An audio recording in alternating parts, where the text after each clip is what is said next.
How to fix missed call notifications that won't go away on iPhone.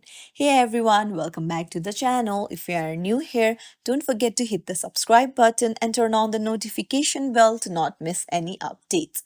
So, if you're tired of those pesky missed calls notification that just won't go away on your iPhone, then you're in the right place. Today, we'll guide you through some simple steps to clear those reminders for good.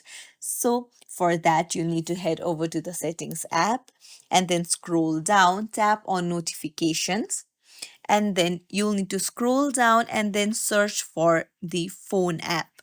So once you find it, tap on it, and if allow notifications is toggled on, then try to toggle it off.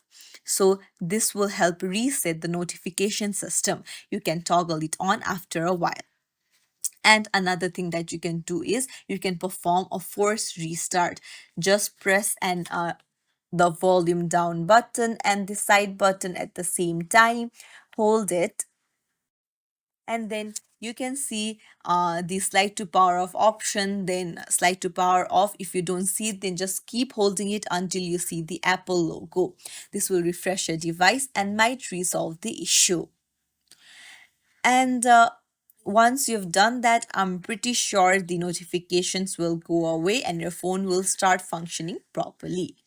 So if you found this tutorial helpful, don't forget to like and subscribe to our channel for more tips and tricks. Thank you for watching.